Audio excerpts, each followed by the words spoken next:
Radio 91.3 KDKR Decatur, Dallas, Fort Worth, and 91.3 KYJC Commerce. Portions of KDKR programming do not necessarily reflect the views of this station, its management, or staff. Prudent Money with Bob Brooks is sponsored by the Prudent Money Foundation on 91.3. So how can you manage your money optimistically? Part 2. Today we're going to take a look. Stay tuned for Prudent Money.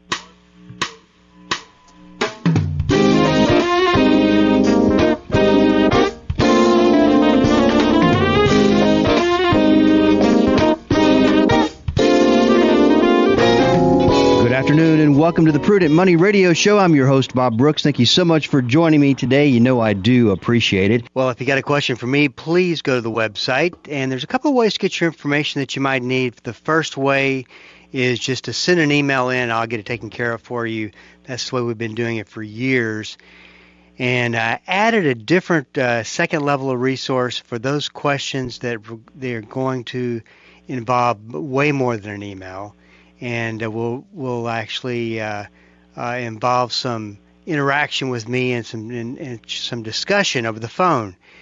I have put some times aside each week to have some of those phone calls, and there's no cost to it, no charge to it. Just sign up and get on my calendar, and we'll get you taken care of. That's all at the website, prudentmoney.com. Well, last week I had big plans. I had plans to, after doing part 1 of a 2-part series about managing your money realistically, optimistically, and that was a week ago today. Then COVID decided to rear its ugly head and strep throat, and that was lots of fun. So I was out the rest of the week, and I had a listener send me an email and said, where have you been, and where's part 2? And so today we're going to do part 2. If you missed part 1, you can always go to any platform that you listen to or that you consume your content for podcasts, and we should be there. And you can also go to prudentmoney.com. It's just as easy as well. But it's last Monday's podcast is what you're looking for. And but we're going to be talking, we'll review enough of that. I don't think it's really necessary. But, as we look forward and we listen to all these forecasts, and we've talked about this a lot, and I want to continue to have this conversation because I want you to be able to interpret and understand what a forecast really is, because there's a lot of agenda behind forecasts, and you have to understand exactly what that agenda means and how that applies to the way that you go forward. The bottom line is it a legitimate forecast that you should pay attention to, that you should really start thinking about risk? Because at the end of the day, we have a responsibility of what God has given us to be stewards over, prudent stewards over, and that is to manage risk. And it's something that is not talked about hardly at all in mainstream financial culture. And it is, but I think it's one of the most important things we can focus on. If we can get that right, and it really comes down to understanding what you're hearing and understanding what you're seeing. It's not something that you'll figure out overnight, but it is a way to practice. One of the things I talked about, the whole idea of buy and hold for the future, is that there's nothing wrong with that concept, and that's just basically happens when you take your money, you invest it, you leave it alone, you don't touch it, you're taught not to touch it, and you go forward, and then when you need it, you start taking the money out. Well, during the 20, 30, 40, 50 years of investment time, you've watched your money go up and down. The one thing that has always held true is that it's always rebounded and gone back up, even during the bad times.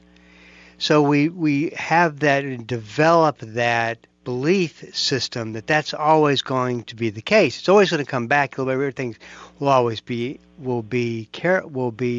okay. But the problem is that we don't factor in that times change, because there comes a point where you come out of the growth mode and you get into the distribution mode, where you start taking money out of the stock market, out of your investments, and there's that tendency to do what always has worked, so to leave it alone and let it invest and let it grow. If it goes down, it'll come back up. Well, that can be a real problematic situation if your timing lines up with the same timing that we have a bad market and you need to get to your money. It can be a very, very tough situation because you're using what always has worked. Well, that doesn't always work very well at all when you're in a situation where you have to start taking money out at the same time that we're going through a bad time in the market. And the reality is, history would say, probability factoring would say, that the chances of us running into a bad market during the distribution phase of the money that you're trying to start taking out is great, that you do experience it. You may be in the tail end of it going into it. You may be on the front end of it going into it. You may get into it for 5 years with pretty easy transition. Then it may just hit like a load of bricks. I would suggest that this is not about being paranoid about what the future holds. This is not about being fearful about what the future holds. One of the things that I talk about quite a bit is that, we have two different ways to filter the future. You can filter the future by looking at things through the filter of fear or ego or anxiety. I mean, it all rolls up into that one big emotion. It's basically a time where you're fixating your eyes on everything else but God. Then there is the other side of the coin, where you are looking through the filter of love, through God, through what God's promises are, through stewardship, good, prudent stewardship. Now, that doesn't mean that things are always going to be great, but if you have a game plan and you know exactly how you're going to tackle this risk, then you can look through that lens of prudent stewardship. You can look through that lens of positivity and being realistic as to how you might tackle that situation, versus looking through that lens of love, that lens of God, and saying, well, it'll all work itself out. And that tends to end up not being the best strategy. I think it does end up all working best out for those who prepare for it and for those who are in a good spot. I talk about this one verse many, many times. Every one of my workshops, which, by the way, we will be doing a workshop this January. Really looking forward to it. We'll get to more information on that as when we come back from Christmas break. But I talked about this one verse in Proverbs that you could find 5 chapters apart. Proverbs 22:3, Proverbs 27:12. And I think it's so very significant because we look at this verse and it's word for word. 2 times, 5 books apart, 5 chapters apart in the same book, which is often referred to as the Book of Wisdom. And I don't know. Seems like God's trying to get our attention on this one. Proverbs 22:3, word for word. Proverbs 27:12, word for word. A prudent person foresees danger and takes precautions. The simpleton goes blindly on and suffers the consequences. A prudent steward or person foresees, not predicts, not forecasts, but can lay things out and go, this doesn't add up too well, and takes precautions. The simpleton, the one who just hopes it'll all work out, hopes a dangerous investment strategy, by the way, goes blindly on and suffers the consequences. And that verse has always struck me as that's the way that, as a prudent steward, we're supposed to handle our investments as we go forward. And that enables you, that equips you to look at things and go, I understand that this and this and this and this are the big risks that are sitting out there, but here's how I'm going to prepare for that. Here's how I'm going to invest for that. Here's the steps I'm going to take. If things change, this is what I'm going to do. And that is the element that is lacking.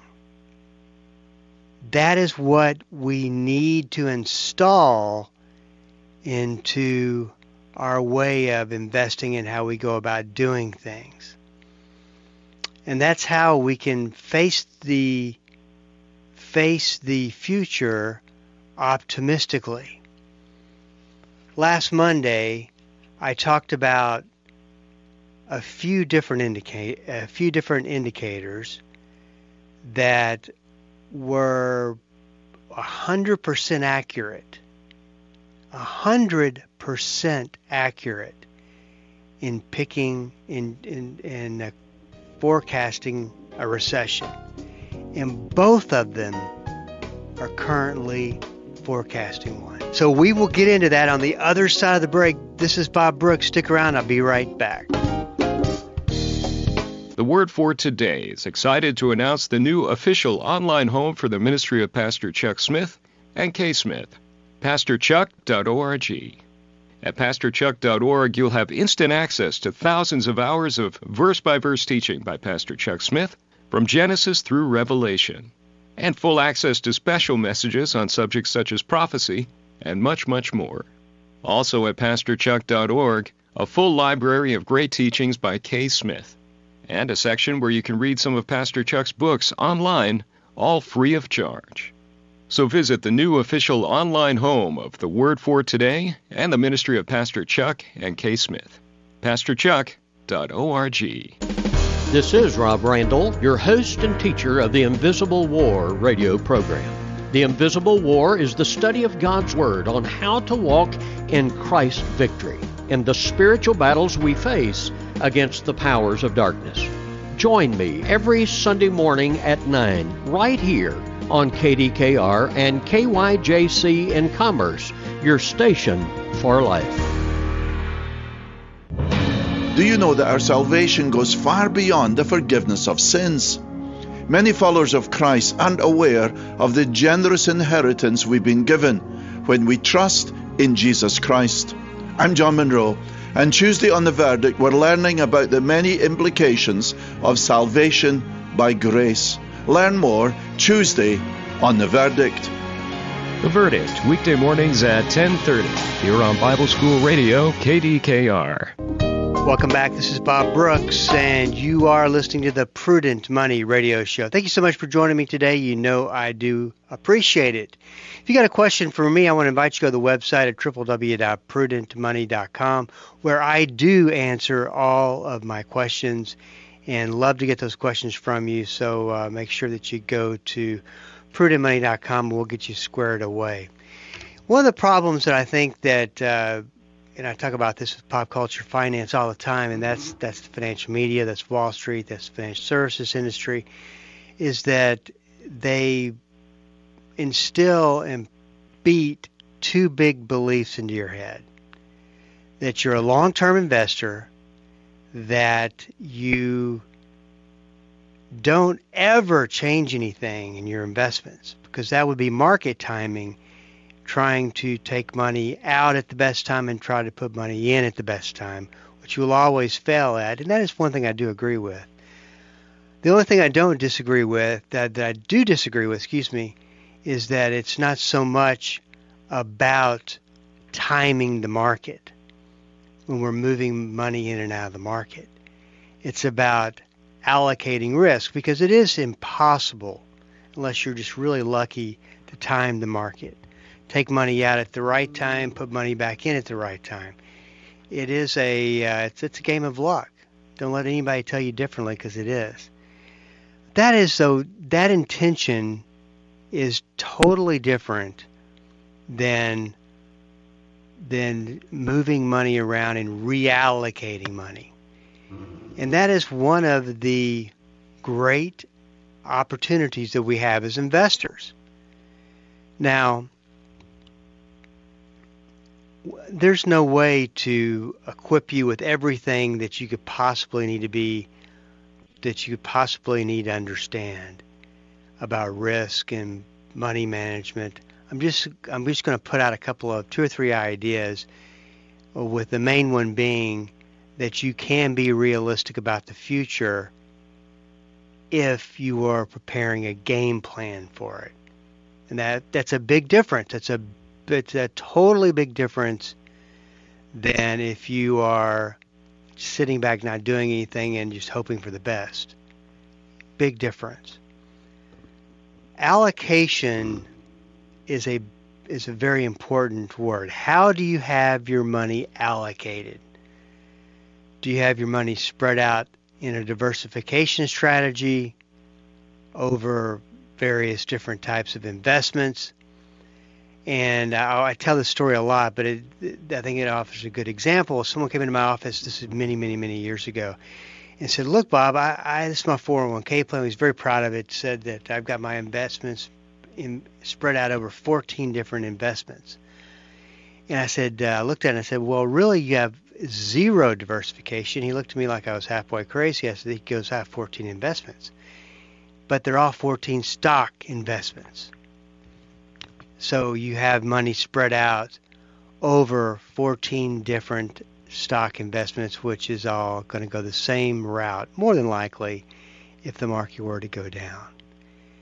The problem that we face today is that bonds and stocks have both been, except for this year, have been both, well, actually, this year you could say bonds have done better than they had the prior 2 years.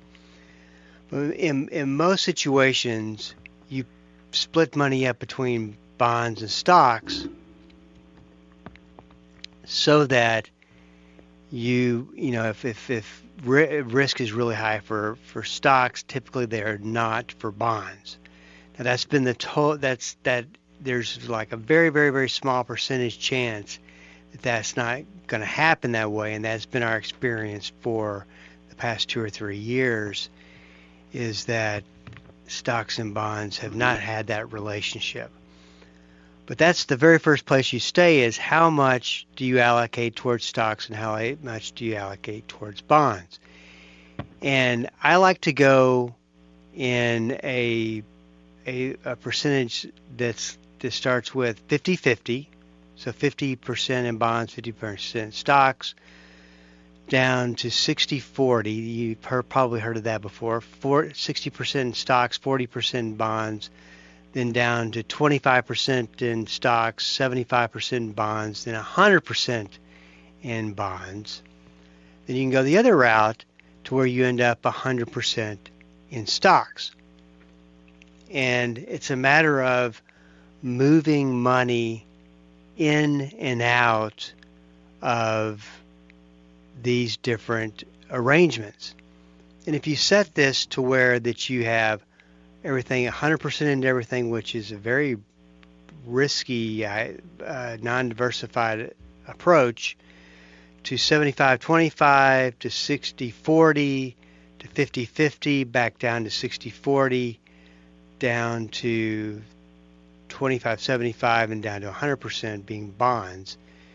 And you move up or move down that line of different risk levels, because each one of those portfolio allocations is a different risk level. I hope this makes sense. It's so much easier to do this when you're in front of a board and writing it down.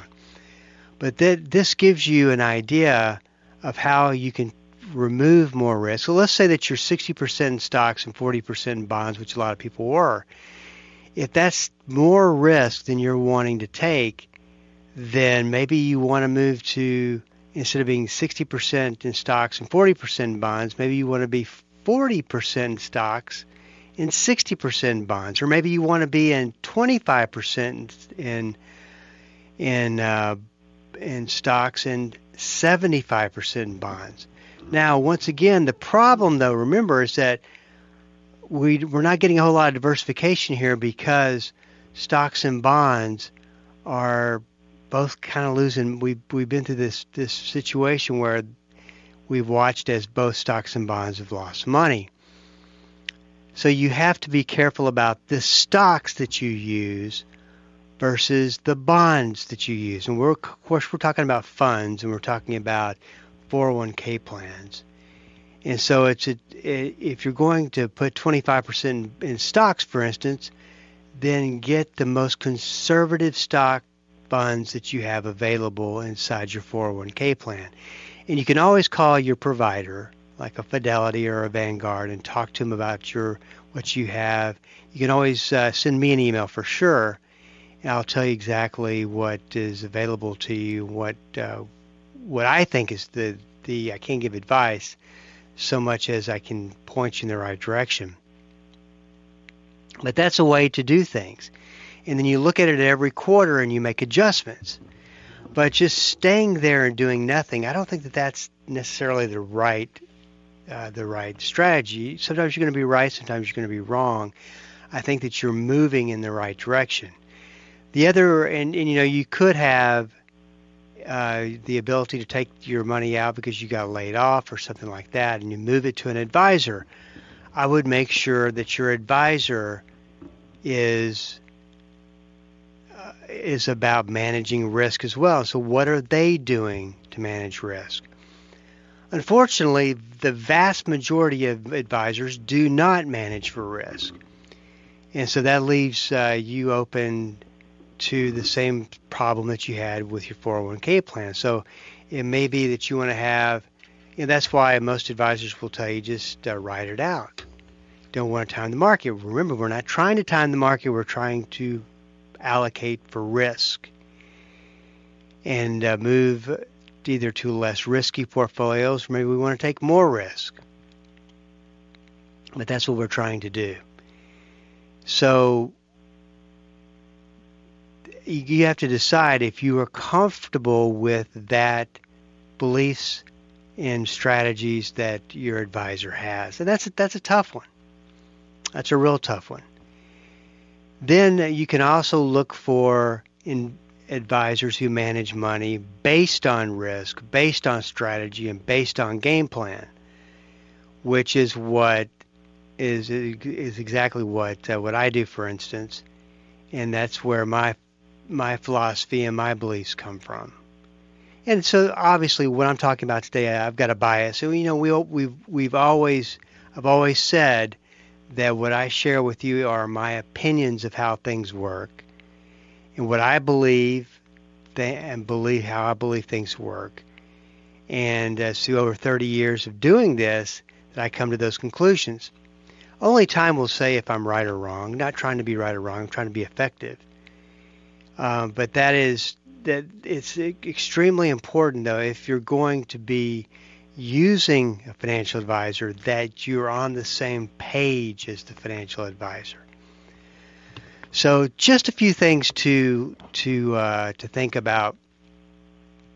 I do have, I believe it's over 50 videos on our YouTube page that you can go and there's specific videos that do cover a lot of this, and will help you understand what I'm talking about with visuals and things like that, especially the one about managing risk for your 401k plan. I go through the exact way that those portfolios are spread out, those different allocations that you can use, how that does reduce risk and how it can increase risk. And that's you can just go to YouTube, Google, do a search for Prudent Money, and those will come up. If you get there and you can't find it, just send me an email. It's very simple. I think one of the things as we talk about a new year rolling around the corner, that we've got to have different habits. And one of those habits is being the most effective risk manager we can be of what God has given us. Once again, if you missed part 1, just go to prudentmoney.com. You can find it there or whatever platform that you listen to your podcasts on, and you can listen to part 1 to this part 2. Hey, this is Bob Brooks, and you are listening to the Prudent Money Radio Show. Thank you so much for joining me today. You know I do appreciate it. If you have a question for me, please go to the website at prudentmoney.com and send it in, because we are all out of time. Till we do meet again next time, keep the faith and have a great rest of the day. That's all the time we have for today. Questions or comments for Bob, or to find out more great information like what you've just heard, visit www.prudentmoney.com. Be sure to join Bob Brooks again for the next edition of Prudent Money.